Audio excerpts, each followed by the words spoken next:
વિજયાદશમી એટલે કે દશેરાનો તહેવાર, અધર્મ પર ધર્મનો વિજય. પણ ગુજરાતમાં આ તહેવારને એક અનોખી રીતે, એક અનોખી પરંપરાથી ઉજવવામાં આવે છે. અને એક પરંપરા કઈ છે તમને ખબર છે? જી હા, ગરમા ગરમ ફાફડા અને રસ ઝરતી જલેબીનો સ્વાદ. ગુજરાતીઓએ આ પરંપરાને આ વર્ષે પણ જીવંત રાખી છે. ત્યારે આવો જાણીએ કે આ વર્ષે ફાફડા જલેબીનો શું રહેશે ભાવ, કિંમતમાં વધારો થશે કે તેમનો તેમ રહેવાનો છે. આવો જાણીએ આ વિશેષ અહેવાલમાં. નમસ્કાર, આપ જોઈ રહ્યા છો બેનિફિટ ન્યૂઝ અને હું છું મહેશ. સમગ્ર દેશમાં દશેરાની ઉજવણી થઈ રહી છે, ત્યારે ગુજરાતમાં તેનો સ્વાદ કંઈક અલગ જ રીતે છે. અહીં દશેરા એટલે કે ધાર્મિક વિજયની સાથે સાથે ફાફડા જલેબીની મિષ્ટ સ્વાદ પણ હોય છે. રવિવારનો પ્રિય નાસ્તો ગણાતા ફાફડા જલેબી દશેરાના દિવસે એક ધાર્મિક પરંપરા બની જાય છે. હજારો કિલો ફાફડા અને જલેબીનું વેચાણ થાય છે અને ગુજરાતીઓ આ પરંપરાને વર્ષોથી અવિરત જાળવી રાખી છે. આ વર્ષે પણ શહેરના ખૂણે ખૂણે ફાફડા જલેબીના ખાસ કાઉન્ટરો લાગી ગયા છે. માર્કેટનો માહોલ તો રાબેતા મુજબ જ હોય છે અને આપણે ગુજરાતીઓ હંમેશા ઉત્સવ પ્રિય જ હોઈએ છીએ, એટલે ગમે તે થાય આપણે આનંદ કરવો એવું એક નક્કી હોય છે. આ બહારનો બહુ અમને આઈડિયા નથી, પણ અમારે ત્યાં તો 2 વર્ષ એટલે આ 3જું વર્ષ થશે.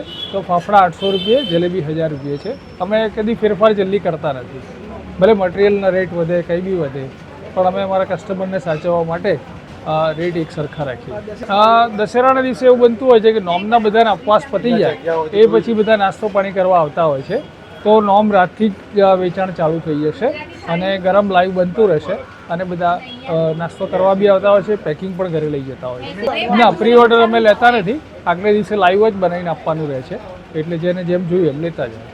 એ મારાથી ગણતરી કરવી અઘરી છે, કારણ કે ઓવરઓલ આટલું મોટું અમદાવાદ છે, હવે શું થતું હોય આપણને ખબર ના પડે બેટા. આપણે એવી કોઈ ગણતરી નહીં, જેમ જોઈએ એમ બનતું જાય. આ વર્ષે ફાફડા જલેબીની ભાવની વાત કરીએ તો રાહતની વાત એ છે કે મોટા ભાગની દુકાનોમાં ભાવ સ્થિર રહ્યા છે. શહેરની જાણીતી ચંદ્રવિલા રેસ્ટોરન્ટના માલિકે જણાવ્યું કે આ વર્ષે પણ ગત વર્ષની જેમ ફાફડાનો ભાવ 800 રૂપિયા પ્રતિ કિલો અને જલેબીનો ભાવ 1000 રૂપિયા પ્રતિ કિલો રહેશે. પરંતુ કેટલાક જાણીતા વિક્રેતાઓએ ભાવમાં સામાન્ય વધારો કર્યો છે. દાખલા તરીકે ઓસવાલના ફાફડા 1140 રૂપિયા કિલો, જ્યારે જલેબી 1240 રૂપિયા પ્રતિ કિલો વેચાઈ રહી છે. આમાં ફાફડામાં 60 રૂપિયા અને જલેબીમાં 40 રૂપિયાનો સામાન્ય વધારો થયો છે. આ તહેવાર માટે વેપારીઓ પણ જોરદાર તૈયારીઓમાં લાગી ગયા છે. ઘણા વિક્રેતાઓ સવારે 4 વાગ્યાથી જ ફાફડા અને જલેબીનું વેચાણ શરૂ કરી દે છે. આશરે 80 થી 100 કિલો ફાફડા અને 40 કિલો જલેબી લાઈવ બનાવીને વેચવાની તૈયારીઓ છે. વેપારીઓ જણાવે છે કે ડાયાબિટીસ જેવી શ્વાસ સંબંધી ચિંતાઓને કારણે જલેબીનું વેચાણ ધીમે ધીમે ઓછું થતું જાય છે. આ ઉપરાંત આ વર્ષે વરસાદ પણ